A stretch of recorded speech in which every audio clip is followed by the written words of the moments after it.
going to call this meeting to order, our regular school board meeting, January 20th, 2022. Please rise for the Pledge of Allegiance.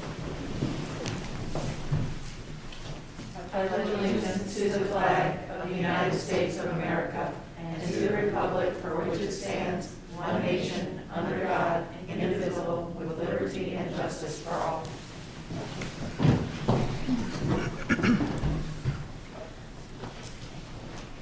Do we have anyone for public forum? Okay. Can I get an approval of the consent agenda? Move to approve the consent agenda as presented. Second.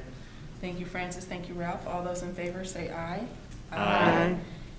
I abstain. Any abstentions? Thank you. And anyone opposed say nay.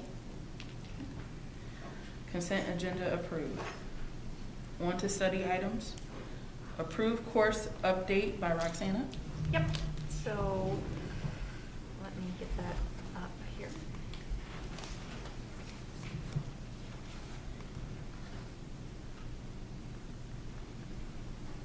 So this is just a brief presentation at the board's request to take a quick look at our curriculum programming comprehensively for the secondary. So you are aware that in our last CSIP process in 2015, we established several goals, but one of the goals was specifically around college and career readiness. And as part of the action steps for those goals, there was a plan to expand CTE, dual credit, and advanced placement offerings in the high school, as well as to increase electives in the middle school and high school to flesh out career pathways and make sure that we had a wider range of courses that kids could take pursuant to whatever their post-secondary interests might be. So currently we have 24 graduation credits.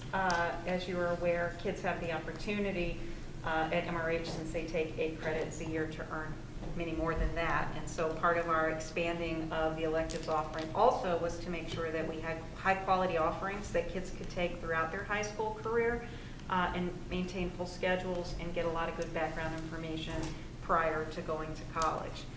So there's a slide here for every department. I'm not going to read all of that to you. I'll hit a couple highlights, and I have a summary slide at the end, but this should give you a good idea of what we have going on by departments. The asterisks represent required courses, so those are courses that we would ask every student to teach. Those required courses are where we ensure that all of the Missouri Learning Standards are met and that kids have a full complement of that standard scope and sequence before they leave us.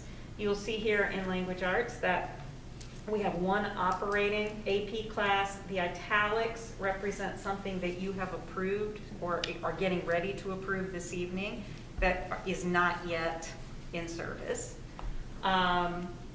If it has an H after it, that's an honors option course. So that means in addition to offering the base course, we also have an honors option that folds into that course so that students that choose to have the ability to do higher level work with some additional complexity. And then if it has the CC after it, that's a dual credit course. So kids can earn college credit for taking that course.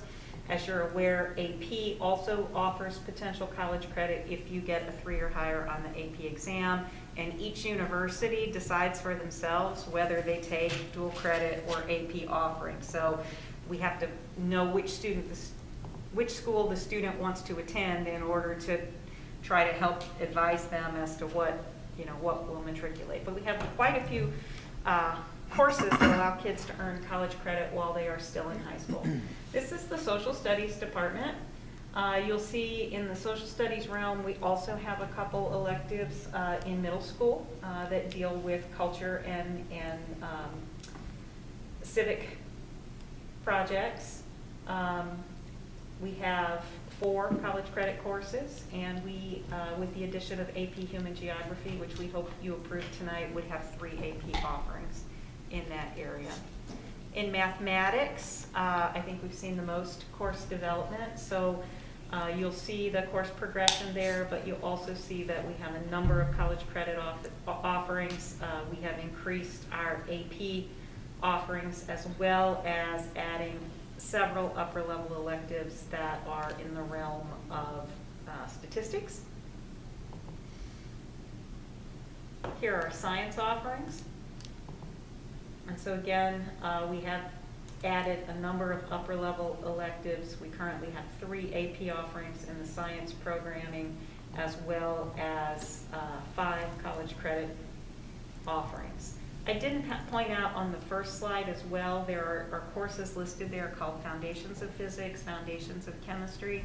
These are special education classes that are based in MRH curricula, so that we're sure that every student is getting MRH curriculum in our scope and sequence, but these particular courses are designed to assist students that might require additional support. Here's our physical education offerings, with a focus on making sure that students have lifetime fitness and are gaining skills that can carry forward through healthy activity for their lifetime.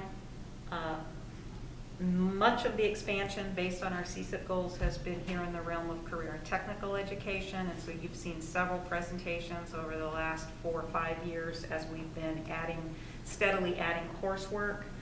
The Computer Science Essentials is part of our Project Lead the Way that you approved at the end of last year, and we have 3 more courses in queue that we plan to add 1 a year until all of those courses are in motion.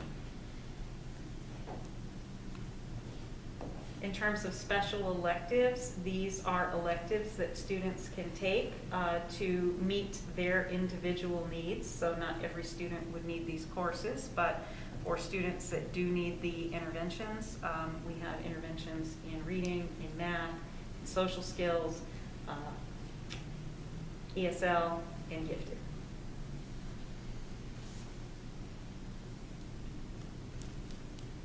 In fine arts, we have developed a strand in both the performing arts and in fine arts that include a trajectory that would allow students to take advanced courses in those fields if that's an area, a strong area of interest for them. In music, same thing. We have a number of combinations that would tailor to beginning students and or advanced students and or students that would be interested in participating in performance ensembles. Another goal that we had in CSIP was to increase our foreign language offerings. So we now have a full range of courses in both French and Spanish. So students could earn a seal of biliteracy in either of those languages as we have the complete complement. We also have a number of non-departmental electives that are unique to MRH. So this would be our apprenticeship progression. It also includes a CT prep. We also have social emotional learning courses. And so things that have been added to specifically meet our metaphors and our student needs. So these are probably things you might not see in other districts. And then we have a range of things that students can do that do not earn credit, but do give valuable life experience. So we have targeted study halls, and kids obviously can work as aides. If they choose to do an internship, that's different than an aide. So an internship could earn credit, but if you're an aide, not. So the over and under of all of that, what have we been able to do in the last 6 years? We have added 2 electives in language arts, and we're able to earn AP designation as well as add 2 college credit offerings. I won't read all of those to you, but you can see that we've been busy bees in terms of trying to create more opportunities for our high school. One of the strategies that we are currently looking at, because of our size and because of the limited number of staffing in the specialized certifications, as we continue to think about what we might need to add, you may see in future years departments thinking of strategies to offer some of these electives every other year, so they would be available to all students, but would allow us perhaps to continue to expand a little more breadth in some areas where we feel like, other high schools may have some coursework that we have not been able to offer simply because of our size. So we'll see what they come forward with, but they are very much thinking about and looking at how we continue to meet student needs and make sure that students are well prepared. Any questions? I have a question. Are there additional costs associated with being able to offer those dual enrollment courses? And if so, are those incurred by the district or by the student's family? So when we sign an articulation agreement with I believe we have 4 different universities that we're currently working with, but we sign an articulation agreement with them. If our instructor offers the course, or we could have situations in which they provide the instructor and we send students to them. Right now, it's all of our instructors that are teaching the course. There is a fee that's associated with college credit that students pay. It's greatly discounted beyond what you would pay on a college campus, and the board has funded, I can't remember how many years, I think 3, 2 or 3, has funded a limited number so that students can take, I don't want to talk from the top of my head, but every student should be able to take a college credit course. And we have a fund set aside for that in the budget, and then beyond that, students would pay the course fees. I see. Thank you. Thanks for bringing me up to speed on that. At a considerable discount. Yeah. I will reiterate. The cheapest college credit you'll ever Considerably get. discounted. Yeah. But yeah, the equity question is one that the board continues to ask, and I think Dr. Brower and his team have been, cognizant of making sure any student who wants to take the college credit courses are able to, regardless of family ability to pay. I am not aware of current status, but I know we also had a scholarship activity account that we were maintaining for students who could not afford to pay. That was not district funds, but were donated funds, and I don't know what the status of that account is, but. Thank you. You're welcome. Juneteenth holiday, Dr. Jameson? Good evening.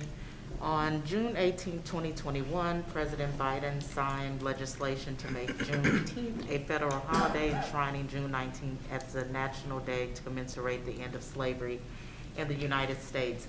I wanted to read the rationale indicated regarding the acts that will come back to the board in February that aligns to our equity work. The Maplewood-Richmond Heights School District has a responsibility to recognize the painful realities of our history. Working with the community, the administration is committed to identifying actionable items to improve policies and procedures to enhance access to opportunities to ensure that students, families, and staff do not experience inequities in MRH. We value diversity and are united in opposition to racism and hate. We stand in solidarity with our African American students, educators, and staff, and their families. And so the thought behind this is to bring back to the board for approval to recognize and commemorate June 19th as an official holiday, and then also recommend a modification to the calendar for the 21-22 school year. Are there any questions?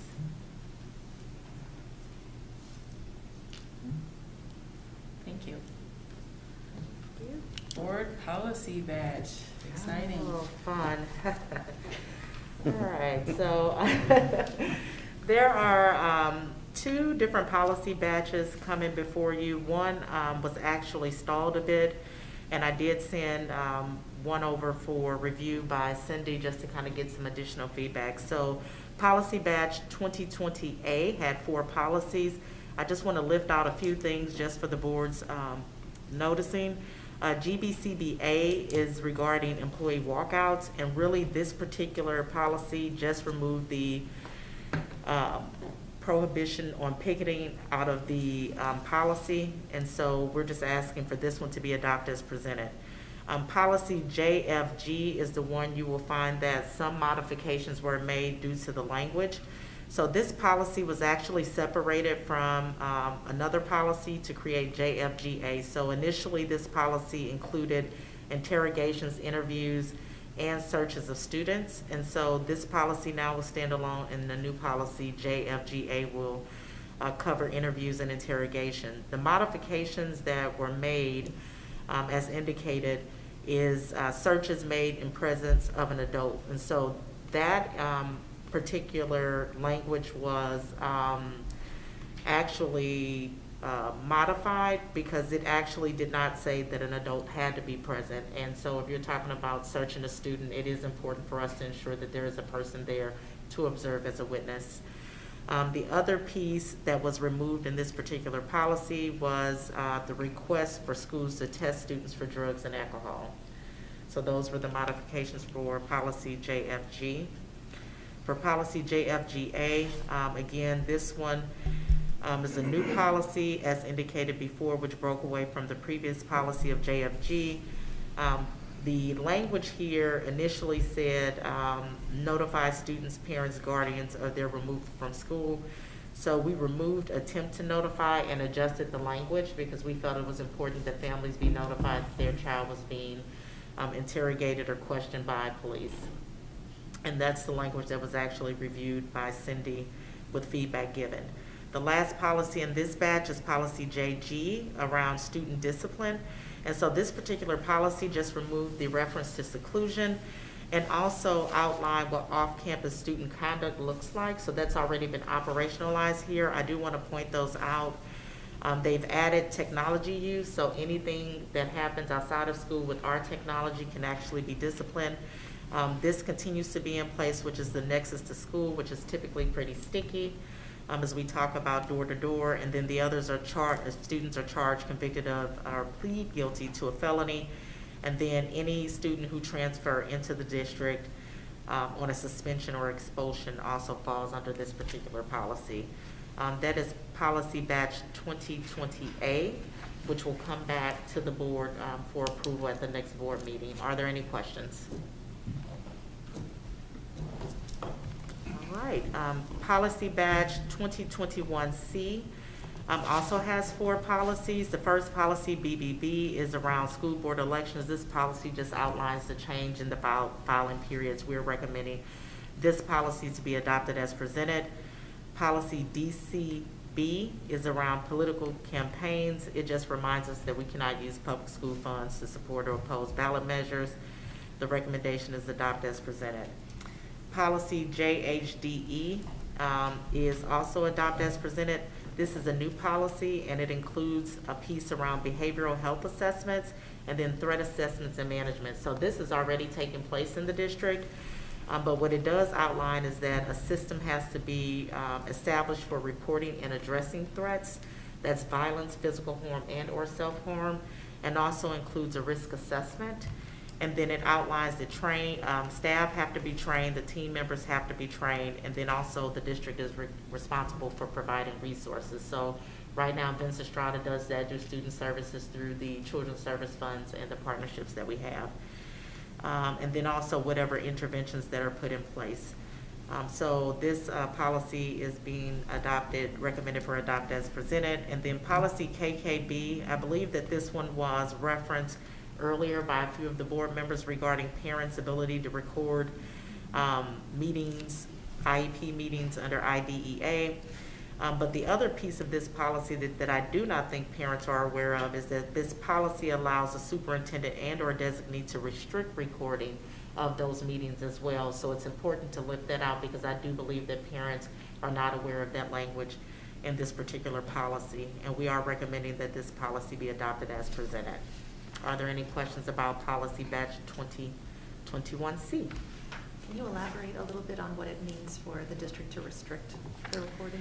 So we can have the person that is trying to record the meeting to discontinue doing so if it's going to be misused or if the information that's being shared or recorded could be copyrighted. So that particular piece that's outlined does not necessarily give any additional information, but it just also outlines the misuse of the information that could be shared during that meeting. Other questions? Thank you. Construction change orders, Chris? Sure. I'll go highlight some of these briefly. I will start with the good news is as the ECC project comes to a close, we actually got a credit So this is a change order, a deductive change order, so reducing the contract. I don't know that that's ever really happened. So. Rare thing. Yeah, it's very rare, but that's okay. We've got plenty of additions to the other projects, so don't worry about that. We'll use Give it. us like a minute to. Yeah. Bask in that one for a second. So the other change orders are primarily related to changes in our gates and gate hardware. Our electrical room needed a little bit of modification down there from the plan, so we deviated there. And some additional buttons here and there for some of the access controls and security measures we've installed. Otherwise, you've seen all the detail on these in the weekly construction updates. Any questions? Fabulous.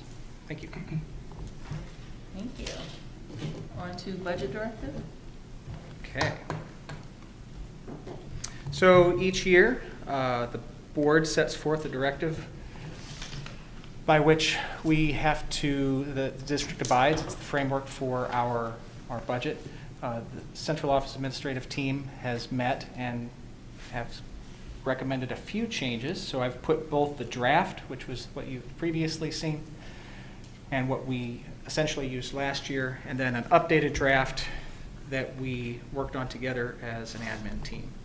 I did communicate to you those changes. Essentially, we're just getting more clear and specific about the things that we are supporting as a district, not the least of which is Joe's Place, to make sure that we're recognizing the MOU, or the Memorandum of Understanding, and the district's continued commitment, support of that program as things age. As a matter of fact, I think we got a maintenance request on one of the systems at the Joe's Place earlier today. So the one thing that was left open is the percentage of reserve that we needed to decide upon. This is one of those numbers that I don't. It's difficult to set this number. So we've been projecting and crunching numbers, and right now for this particular budget, Benita, Roxana, and I have all conferred on this in one way or another, and feel that 40% is a good target that will leave us room for some of the staffing changes that we need to make, and some of those things, as we are very early in our budgeting process. However, as we know, as we add staffing, things tend to become exponential as the years go on. So year 2 after a staffing add, not so bad. Stage 3, not so bad. The next year, things start moving, snowballing, and then the following years where we really see a dramatic shift between that 3 to 4, 4 to 5 year. So we do need to be careful with that. So we are assessing needs. Roxana's been meeting with departments on staffing, and we will bring to you those numbers as we get them.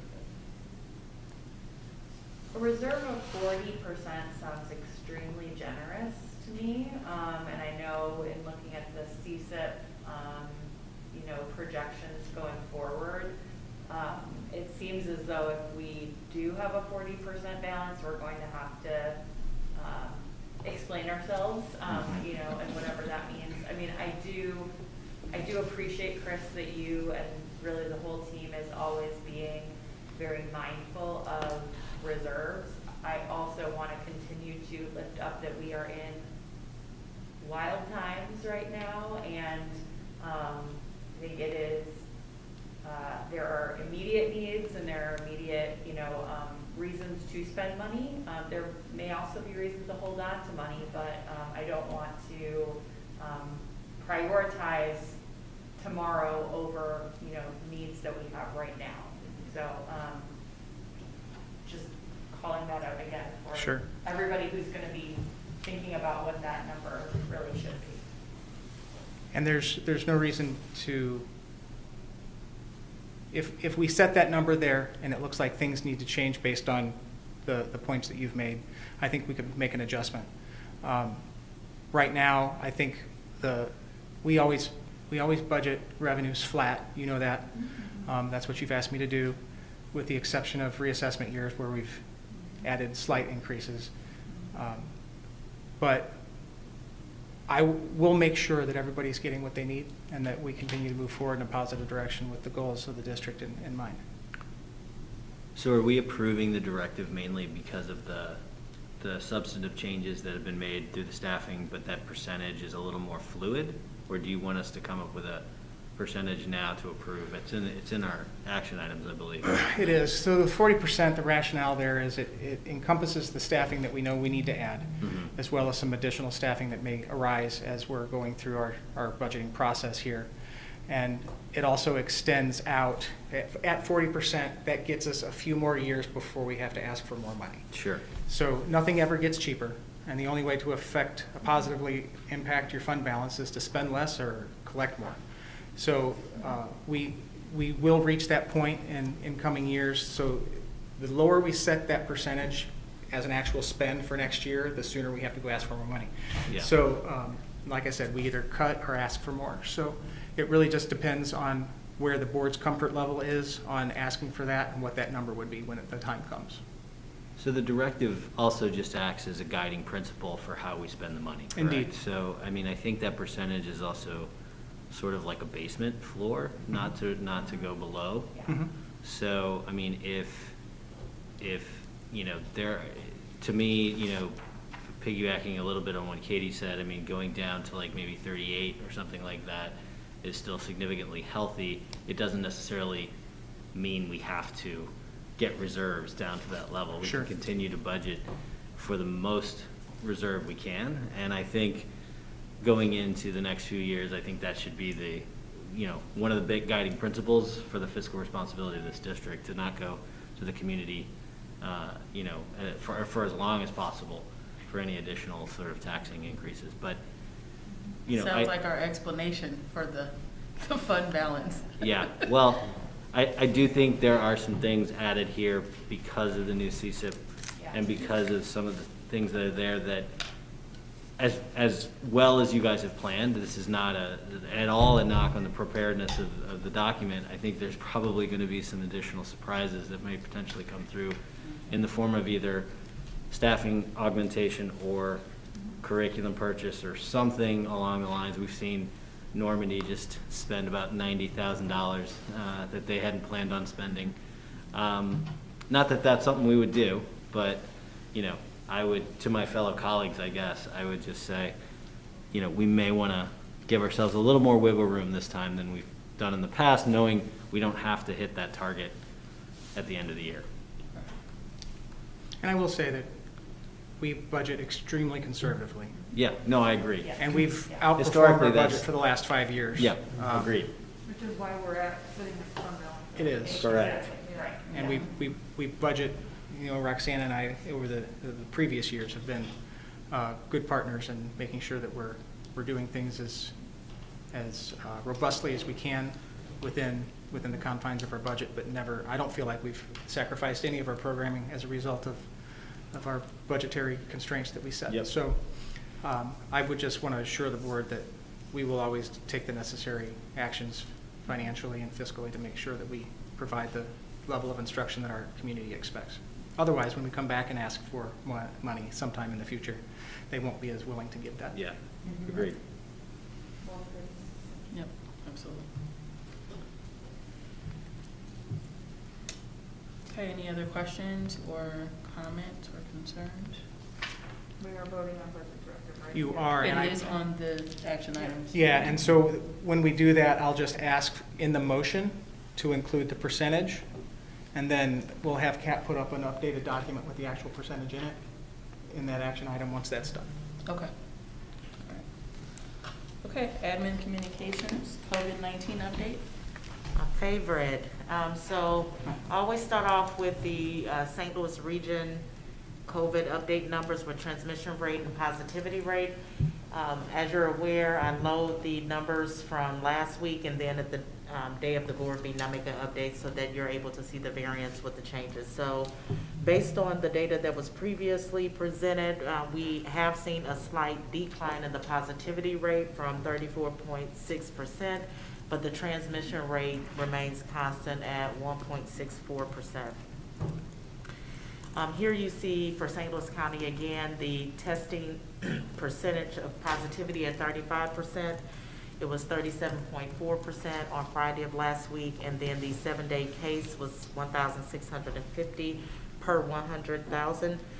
individuals, and now it was 1,754. So we are starting to see a decline, and that's been the conversation that we've been having in our COVID task force meetings that we have weekly, and also seeing a decline in the number of hospitalizations of young children, a slight uptick for students who are coming in with the flu. I'm always like to show the zip code data. Again, here the numbers are slightly lower than what they were for the past 14 days. You still see that the 63117 zip code has more new cases in the past 14 days, but across the 100,000 persons has fewer cases than 63143 zip code. I did try to find vaccination rates by our zip code. I was unable to find that just to see how that actually fares with our vaccination rates, but I did make a comparison, and I'll talk about that when we look at the regional vaccination rates. So this has been a labor of love. Thank you to Vince and his team for actually updating. We did make the adjustment because of the surge from winter break to update the board daily. And the benefit of that is that our community could see the change in positivity rate by the end of the day for each of those. Now, we do recognize that it creates some challenges when you're looking at the data. So for example, last week, positivity rate for staff and students was about 4.8%. As of today, it is 2.33%. And so I did reach out to Dr. Newland just to ask some questions about posting for 10 days versus 5 days, the benefits of that, and he did send a response. He said the data that is being reported is transparent. It provides the community with the information, but he also recognizes how it can impact the data if we did do 10 days.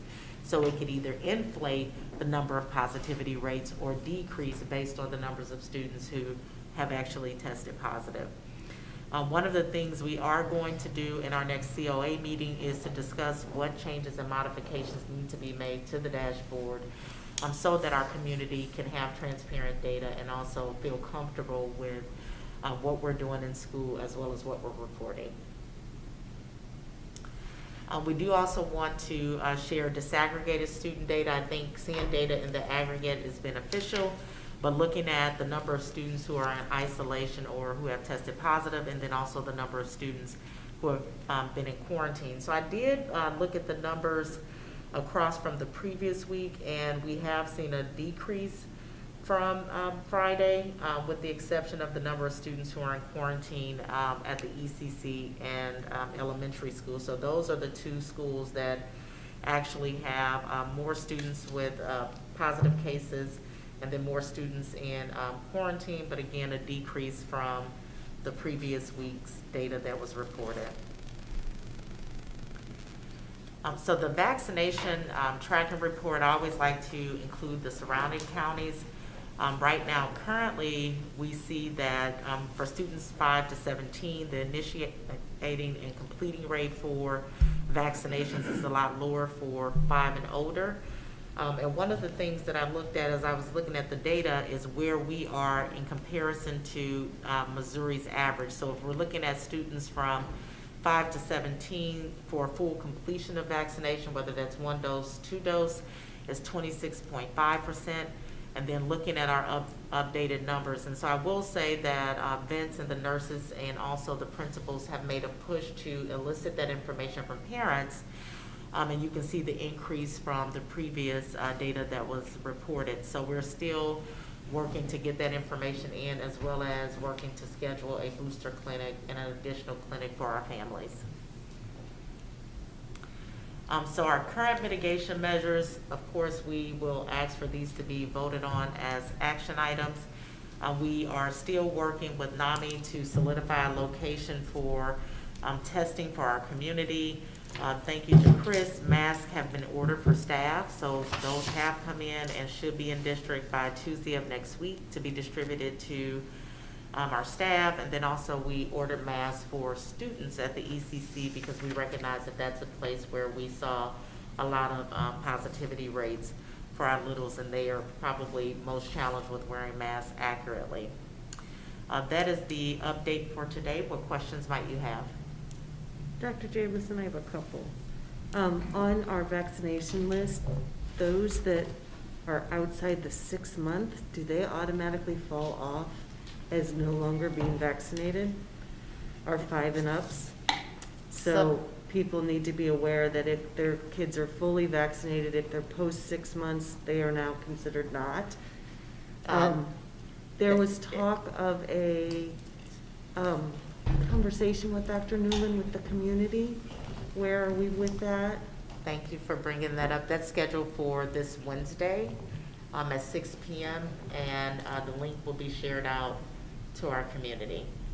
And so our community will have an opportunity to ask questions regarding the impact of the vaccination on students who are 5, 6, 7, so forth, and then also how the booster supports and what it looks like as it relates to hospitalization. So families will have an opportunity to ask Dr. Newland whatever questions come to mind. We are going to just host a Zoom session so our community can just unmute and ask those questions versus a webinar, which we typically do. So we figured that would allow an opportunity for more interaction between our community and Dr. Newland. And then my final is really just a curious question in regards to mitigation measures in plexiglass. I know there has been some discussion about the effectiveness of plexiglass and the converse of the effect on education and teaching. Is there any updates coming about modifying plexiglass and only having it in certain areas like the cafeteria and taking it out of classrooms or anything like that? That is a great question. We actually felt very comfortable with removing plexi when we were at a very stagnant stage with numbers, but when we came back from winter break and the surge, we decided to keep all mitigation measures in place. And in conversation with Dr. Newland, they don't recommend us pulling anything back until we begin to see a decrease in the numbers. So we're starting to see a downtick. We do recognize that it impacts the teacher's ability to work with students, also when students are speaking as far as projecting their voices. That is at top of mind. We've talked about that in our teacher leader meetings and know that that will be the first thing that we look at when we begin to pull back mitigation measures. Thank you. 2 additional clarifying questions. So students who have been boosted should be sending evidence of that to the school so that that can be added to the tracking. Correct. Also, after COA meets to discuss potential changes to the dashboard in terms of how this data is being reported, how will we communicate to the community if we decide to make adjustments to the dashboard? We will send something out, and then if adjustments are made to the website, they will see those changes actually updated on the website. Because one of the things that we did change is looking at the vaccination rates by building, and then also looking at the frequency of when we actually post. So we'll make sure that we communicate that information out. I will say I'm excited about the text feature that we currently have, so it's easier for us to get information out to our community. I had a question too. You mentioned talking to Dr. Newland about 10 days versus 5 days. Did he recommend that we stay at the 5 days? He actually said for isolation and quarantine that the research says that we are safe to move into the 5 days for isolation and quarantine. We did meet on Friday to discuss some adjustments because right now for the pre-K students, it's couched with daycares, which still requires 10 days for quarantine, which we are continuing to follow. For other students, we're looking at 7, which would allow the 2 days to roll off, but we are following the 5 days, and Dr. Newland feels comfortable with that as we move forward. We did wait to implement the change that was recommended by the CDC because of the increase in the surge in numbers. We felt comfortable with waiting 2 weeks so that we could see a decline in the percentage of staff who were testing positive for COVID. Thank you. Thank you so much. I just wanted to recognize, Vince, I know that you're here and I saw you stand up. I didn't know if you had something that you wanted to try to add in. Well, there's very little I can contribute to these board meetings, but the COVID-19 questions I can actually usually answer. And Dr. Davidson did a great job. And on the boosters, it is confusing. So if you look at the CDC website, they say if someone who does not have a booster and their last shot was 6 months, they're not considered up to date with their vaccines. That's absolutely clear for adults 18 and older. It's recommended and approved for younger students, but the Department of Public Health, and I asked them this 4 times, they have not required that yet for students ages 5 to 17. So a student that's a high school sophomore who's 16, that's more than 6 months from their second shot, it can still be eligible to be in school, not be unvaccinated, even though they're recommending it. It's confusing. They're pushing, and I think they're going to change that eventually, but they haven't yet. So, and sometimes the CDC and the Department of Public Health are not always completely in sync on those things. And the lead epidemiologist from San Antonio Department of Health, I go to the meetings every week and I put the question in the chat, and they haven't quite taken that step, CDC, on requiring it for students under the age of 18. So our high school seniors will need the boosters, for sure, to be considered fully vaccinated. But ages 5 to 17, not yet. But we are tracking it. We're getting booster cards in, and we're definitely collecting it. Hope that helps. So, Thank you. Thanks, Vince. no worries. And we are looking at the dashboard, as Dr. Jameson said. I looked at it the other day. It was written 2 years ago. It's pretty good, but so much has changed.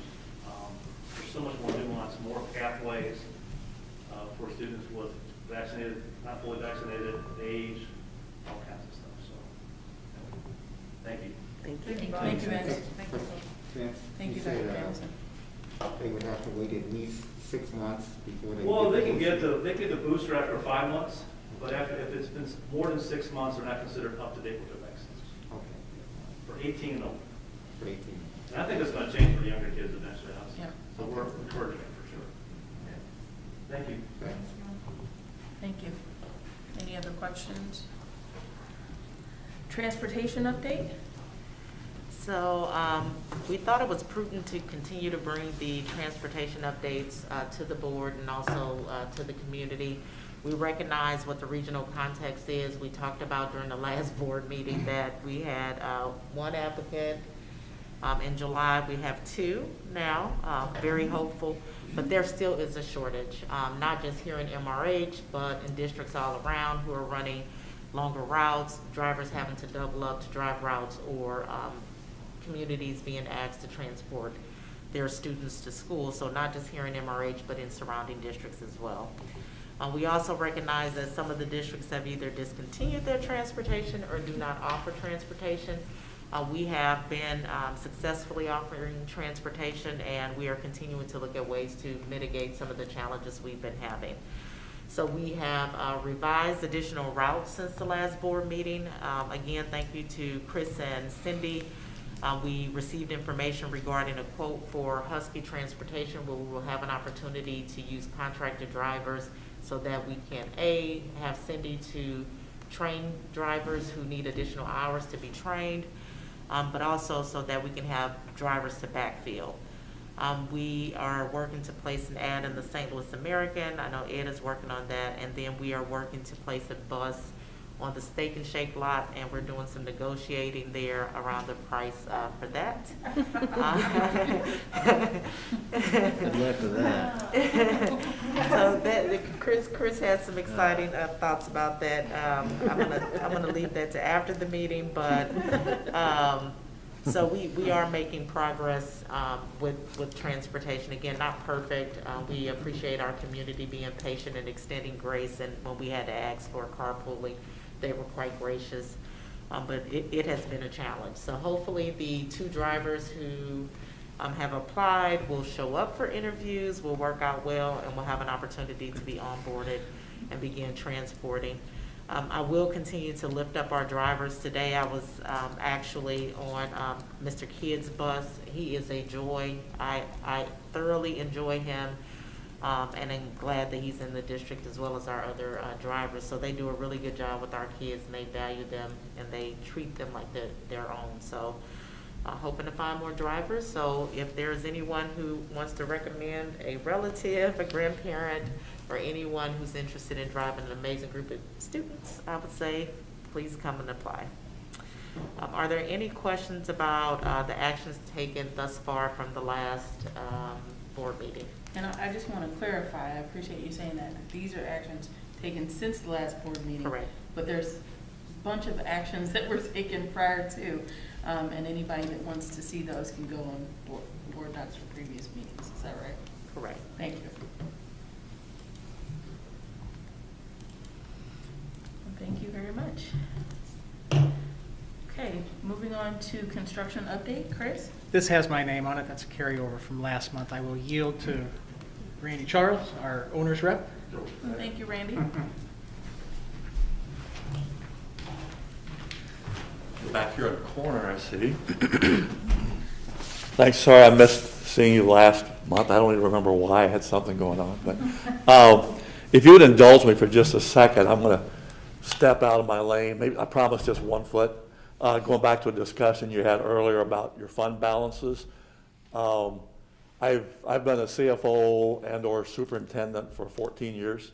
Your 40% number doesn't raise any eyebrows for me, but I also can see how it's important because of things that are going to happen, including construction. You know, we're just at a stage where we're going to be digging into the ground and discovering all kinds of fun stuff.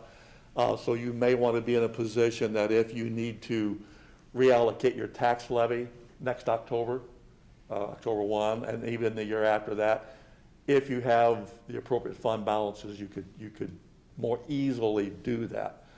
And I would caution you too, that 40% number sounds really big.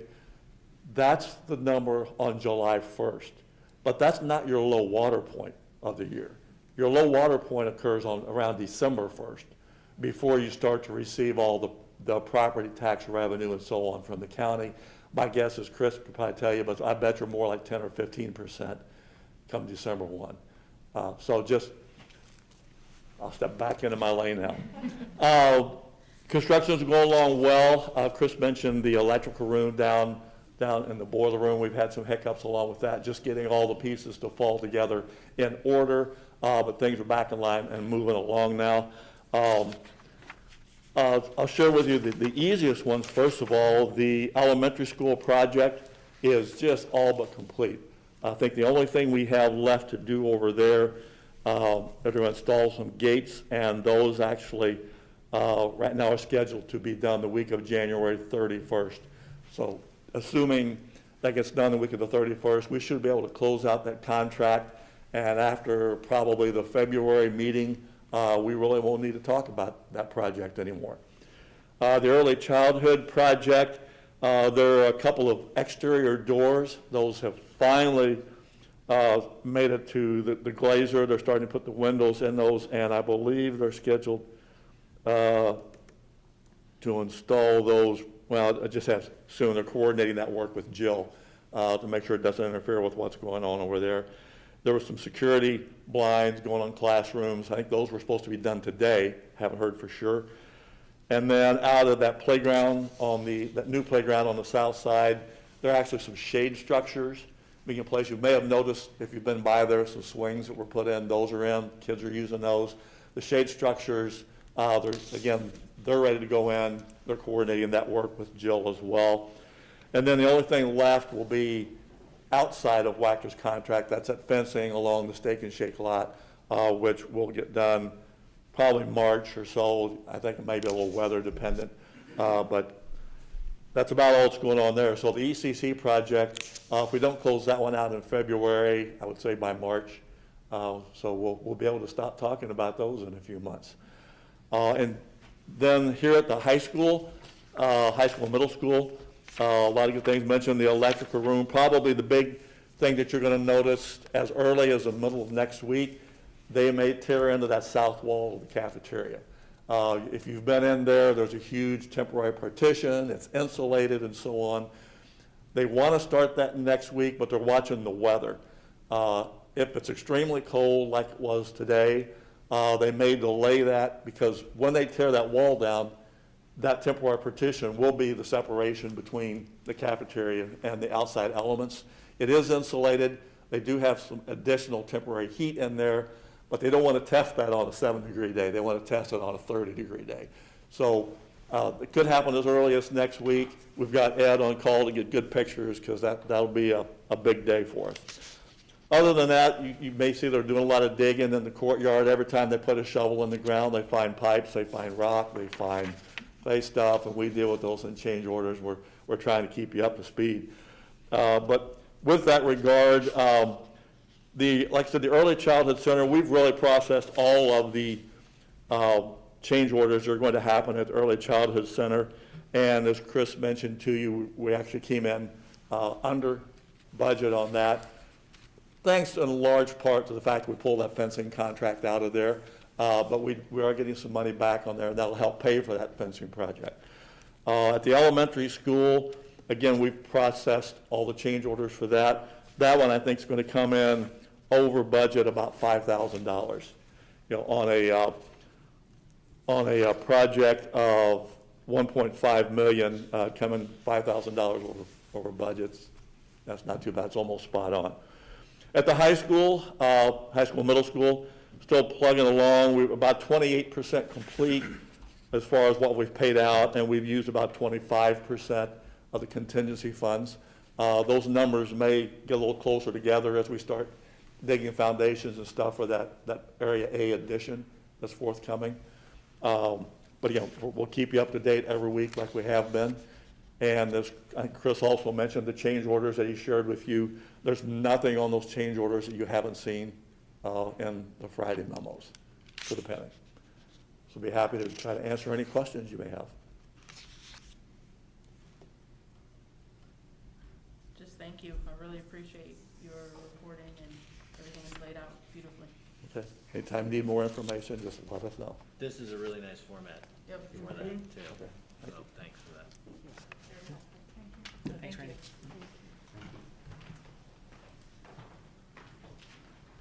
Progress, Ed?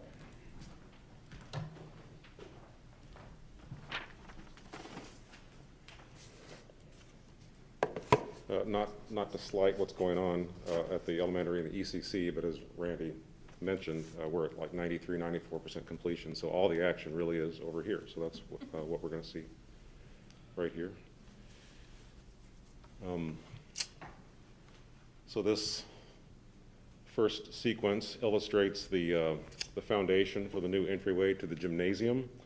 I found out that the steps going up to the doorway will be at a 45-degree angle. You can't really tell it there, but that should make it somewhat visually interesting. So this is that giant Budrovich crane, which was here for so long over the summer. It returned a couple of weeks ago to lift the new units to the top of the building. You know, this represents progress that a lot of people will never see, but they'll certainly feel it when everything's complete. So we're back to the commons now, where they poured the cement into that foundation for the gym entry. I watched this for way too long because I was fascinated by it. The cement flows out of the mixer, it goes into that pumper truck, and then it gets piped through that tube that's suspended. And that gentleman on the left is using a remote control that's strapped to his chest, and it helps direct the crane where they want it, and it even turns the spigot of cement on and off, which is kind of cool. Last month I showed you why the old tree had to be removed from that area between us and the Maplewood City Library. So in its place now we find 4 new utility poles, which of course are necessary to deliver the power that we need in this new improved space. And finally, Randy was referring to the wall in the cafeteria. That's it on the right. And the wall on the left, obviously, is what's going to come tumbling down, weather permitting, middle of next week. So that's it. Nice and short. Thank you. Thank you. Lots of movement. Yep.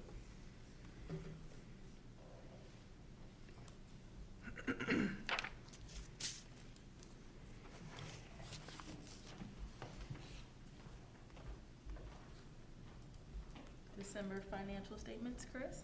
Okay. Put these up real quick.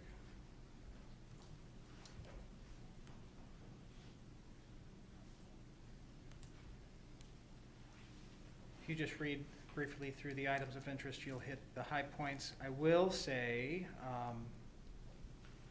you know what December is. It's the month that we hold our breath until our first tax receipts come in. And our tax receipts did they come in? I want to talk about that real quick. Let me get to that page. So last year this time, on the December financial statements, we had received just under 45% of what we had budgeted. Now we're at 60%. Now one could argue that perhaps I budgeted better. However, look at the number difference. We've collected 9 million in those current taxes as opposed to 6.6. Then look at the line below, which is your delinquent taxes. Look how little we've collected there as compared to the prior two. So this is opposite of what I expected. You know, this sometimes happens where we look at our trends, we look at our data, we look at history, and we make our projections, and then something very, very different happens. So I don't understand the dynamic of this. I'd like to, but my guess is that we had more taxes paid currently and less delinquency, which is a signal to us that perhaps financially this community is in a pretty decent shape. So that was exciting to us that that happened. And we'll continue to track and monitor those current taxes as compared to delinquent taxes. That is sort of a bellwether for us in a number of different ways. The other things that I'm paying close attention to are childcare fees and our preschool tuition. As we continue to deal with this pandemic, it has impacted our ECC, all of our buildings, but our ECC. So we've been sending certain classrooms into quarantine. And as we do that, we do refund the parents the days that they're out, which is only fair. That will impact, and it's you can see we're not lagging yet, but of course December is the month, January is the month when things started really happening over there. So we'll watch those and make any adjustments that we need to. However, we'll continue to offer the fidelity of service that everyone expects from us. Other than that, our expenses are trending very well. All in all, things are moving along. Bond issue funds track right along with our, our debt service funds track right along with our revenue from local taxes. Expenses in good shape. I won't belabor it. We're pretty much spot on percentage-wise year over year as we roll through the categories here. And then we get to the final page here, which is cutting off the charts, but we are right now budgeting at a 46.3% fund balance at the end of this year. I do expect that to change, largely due to some of the things that I've already mentioned to you, either positively or negatively, but we are always watching carefully, and right now and into the future, I can assure you that the district finances are strong. Any questions? Thanks. Thank you. Thank you. Okay, on to board communications and discussion. Calendar of events. We've got Joe's Place Board Annual Meeting coming up on January 25th. TLC and Wellness Committee on January 31st. A work session on February 3rd. Communications Forum, February 7th. So mark your calendars for that. Legislative Advocacy Committee on February 11th. CBTF, February 16th. We left out Valentine's Day, February 14th. It's really important. Don't forget to order gifts. We've got the Education Plus Host Meets the Candidate Virtual Forum, February 23rd. February 26th, Mid-County Chamber Trivia Night. So quite a few events coming up in February. Does anybody have anything else to add? Okay, board election update. So we have 3 candidates that have filed. Ralph, we have Linda Robinson and myself, and election, of course, is April 5th. Okay, any reports on CBTF? Amber and I went. What would you like to know? Whatever you think we should know. Such a big question. We got some great reports. Yeah, how do we want to? I guess we'll. The team that works on CBTF works very hard. They're working very hard on making sure that extra duty contracts are increasing and being paid. And equitable. And have just recently completed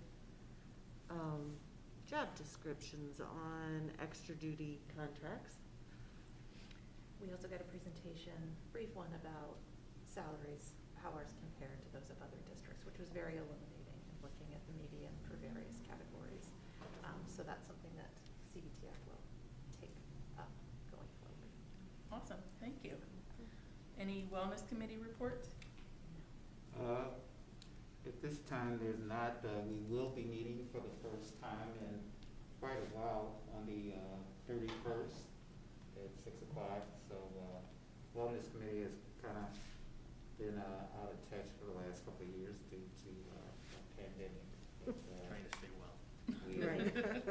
we plan to get back to work with this director, as our kind of our director over this. So that's coming up in a few weeks. Okay, thank you. Fundraising committee report? The fundraising committee has been making slow but steady progress. Slow because of me, but with a lot of help from Chris and Ed, working toward being able to launch a campaign, hopefully in February, that will make solicitations of a good many people, including all the businesses that we work with, both as contractors and vendors, also in the community. Ed has a fabulous list of alumni that we will be doing outreach to. Mostly everybody's just waiting on me to finalize some materials. So that's happening. Thank you. Add just another element to that. We discussed the actual application for the scholarship, and I have reached out to our friends over at the high school, just in charge. I have not heard back yet, and I positioned as I'd like to get their input, what they believe, is it too robust for the amount of money that we owe, or if it is an alignment, and a review by them to take a look at the application to make any suggestions back. Excellent. Excellent. Okay, Joe's Place report. Do you want me to go, Ralph? We can both share in this. We do have a new caseworker that was appointed recently, which he has started. But we've also had 4 new board members to be appointed just in the last week or so here. And they've got some extensive background, so quite pleased with that. And unfortunately, our current president, G. Schaefer, is going to be stepping down for personal reasons, but we haven't said who perhaps might be fulfilling that position as president right now. But I don't know, Randy, you might know a little bit more than I do about this. So did you have anything else you wanted to add to it? Nothing else, just thank her for her service. She's done a great job. Yes. And, you know, that board is just awesome.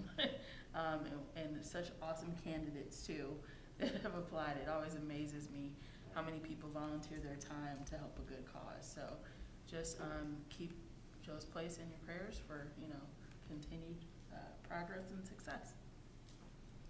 SSD Governing Council, any reports? There's nothing. They went on hiatus after December, and evidently our next meeting is in person. We'll see how that goes. Well, update us on the fun at the next one. All right, on to action items, construction change orders. Do I have a motion? I move to approve the construction change orders as presented. Second. Thank you, Rachel. Thank you, Francis. All those in favor, say aye. Aye. Any opposed, say nay. Motion carries. COVID-19 mitigation measures. Can I get a motion? Move to reapprove the MRH universal mitigation measures. Second. Thank you, Amber. Thank you, Rachel. All those in favor, say aye. Aye. Any opposed, say nay. Motion carries. New course proposal, AP Language Arts. Move to approve the new course proposal for AP Language Arts as presented. Second. Thank you, Katie. Thank you, Ralph. All those in favor, say aye. Aye. Any opposed, say nay. Motion carries. I move to approve the new course proposal for AP Human Geography as presented. Second. Thank you, Katie. Thank you, Rachel. All those in favor, say aye. Aye. Any opposed, say nay. Motion carries. I move to approve the course change proposal for vocal music as presented. Second. Thank you. All those in favor, say aye. Aye. Any opposed, say nay. Motion carries. Budget directive. Move to approve the budget directed as presented with a percentage, with the 40%. Second. Thank you, Rachel. Thank you, Amber. All those in favor, say aye. Aye. Any opposed, say nay. Motion carries. Exec session. I move to enter into executive session in accordance with section 610.021, subsection 3913, and section 610.022 of the revised statute of Missouri on January the 20th, 2022 for the following specific reason: personnel matters. Can I, Oh. can I get a roll call? Ms. Langston? Aye. Ms. Kaufman? Yes. Ms. Chevalier? Yes. Ms. Whitcomb? Yes. Ms. Boltzmann? Yes. Mr. Posley? Yes. Ms. Herndon Miller? Yes. Okay, motion carries. Does anybody need a 5-minute break? That was fine. You don't get to do that very often.